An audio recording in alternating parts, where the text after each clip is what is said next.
morning to all of you. Now we are continuing our discussion on KS paper 1, that is GS paper 1. And we already covered, in the previous video, we already covered our discussion up till the end of ancient Indian history. And I already gave you a proper direction on how to read Indian history and what are the important areas. Here on, we shall be moving into the next important area or the next crucial area. That is the next major part. As we divided the entire paper 1 into 5 areas, the next major area of KS paper 1, and that is the modern Indian history. In Naipunnya already we covered this area for the entire batch of KS people as well as for civil service aspirants. But for a general understanding, I am giving you an outline, precisely an outline, how to read modern Indian history.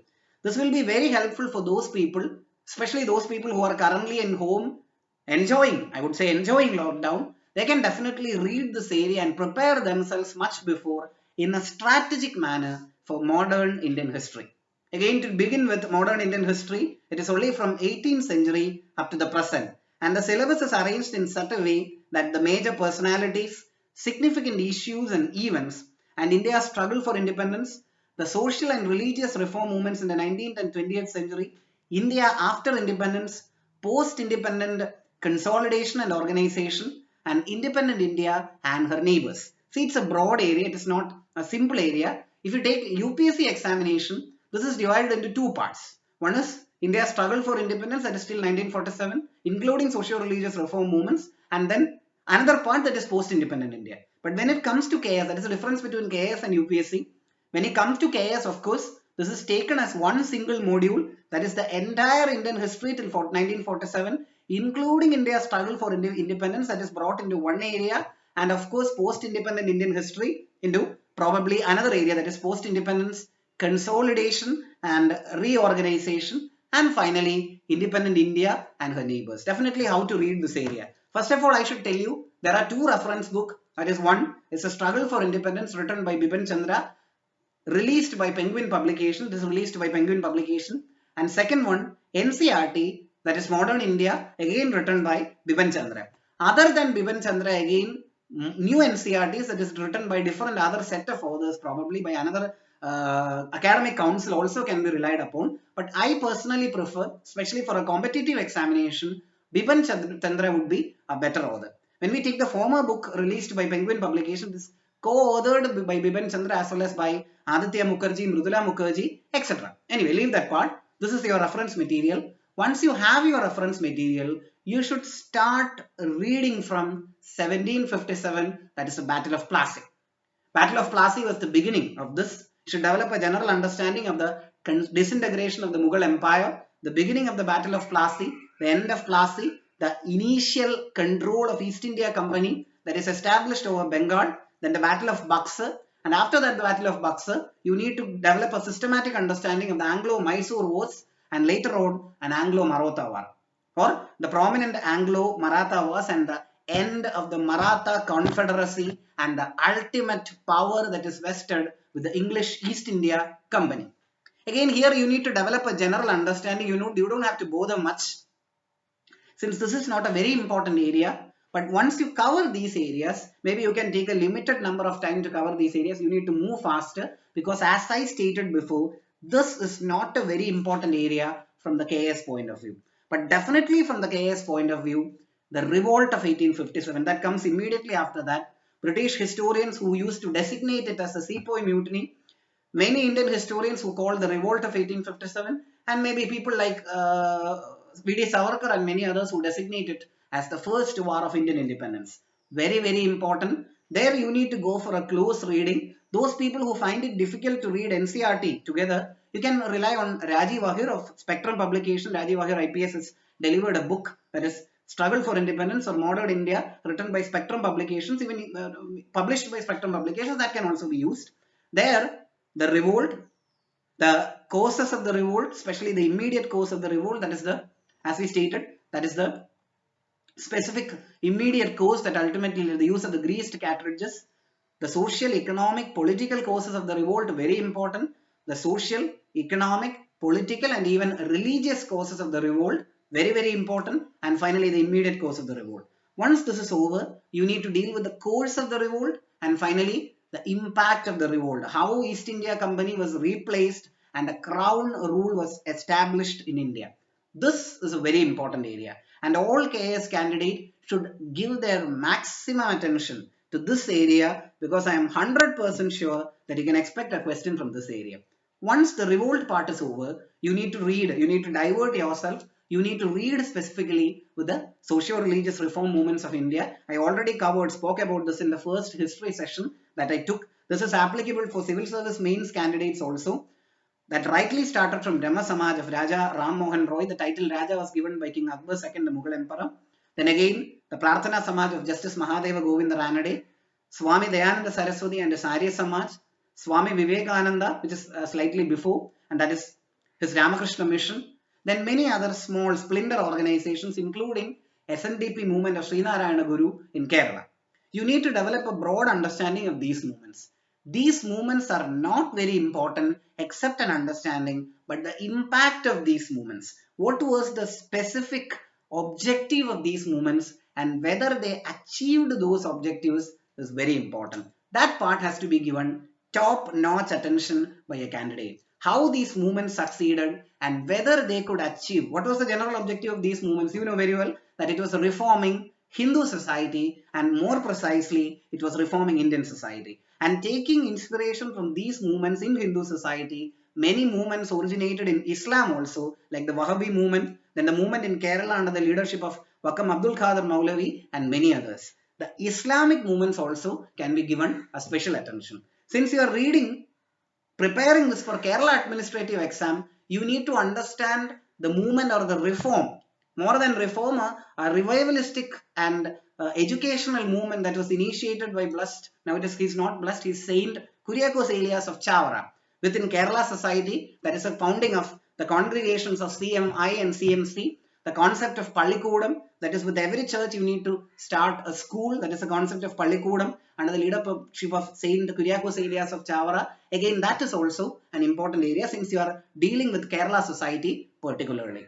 Once these areas are over, you can again go back to what happened after 1857. As I stated before, the reforms after 1857, the establishment of the crown rule, the reforms in army, the reforms in administration, and how the relationship with India of that of Britain was redefined. Then again you can directly jump to the formation of Indian National Congress. General understanding is enough.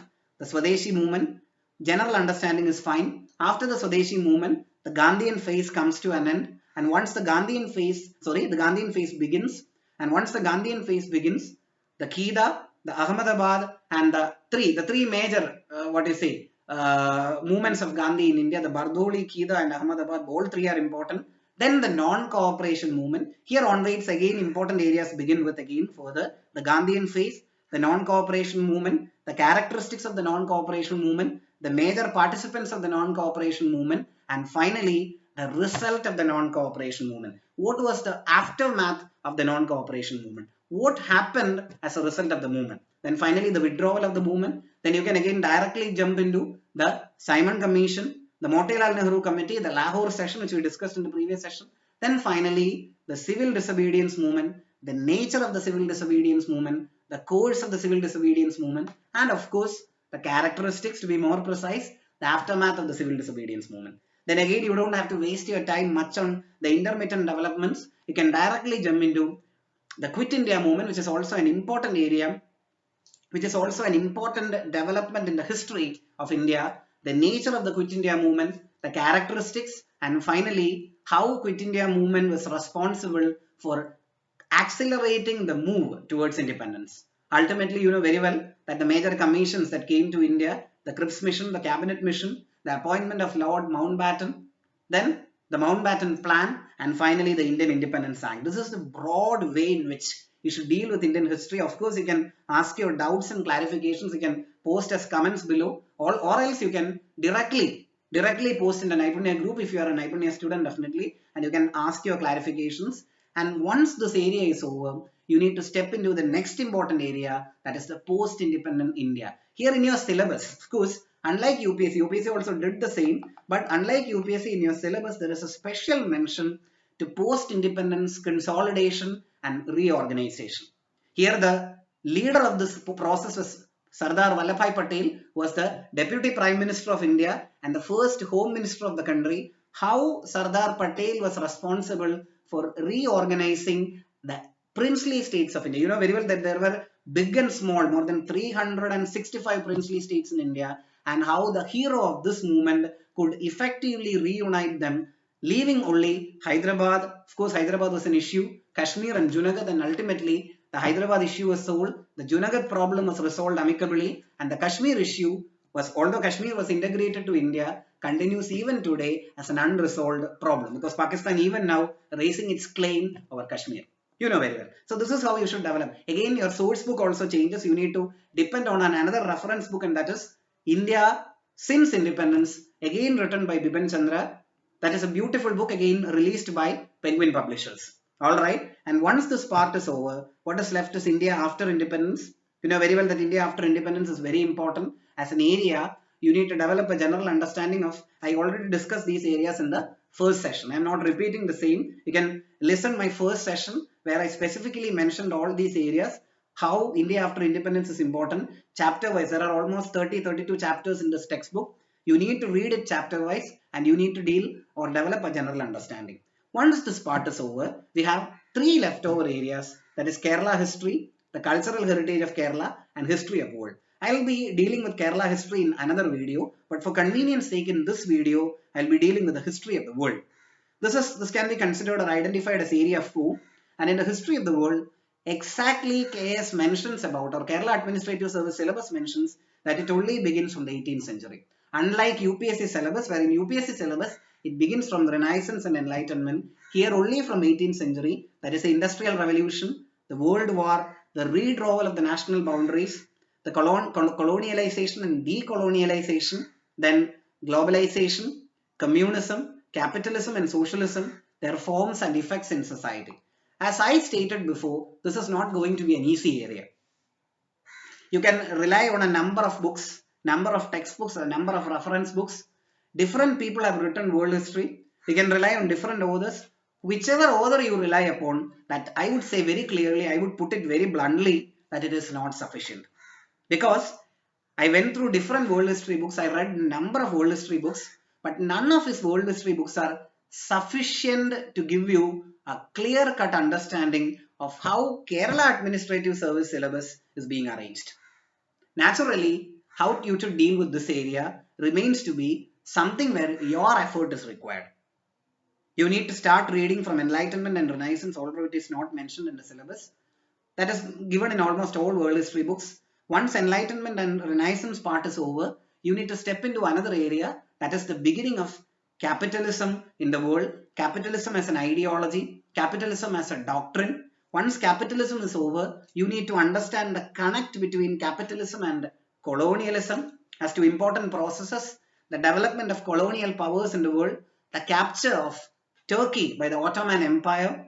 Then once Turkey was captured, naturally, you need to find out another sea route to the eastern side, especially to India and other countries.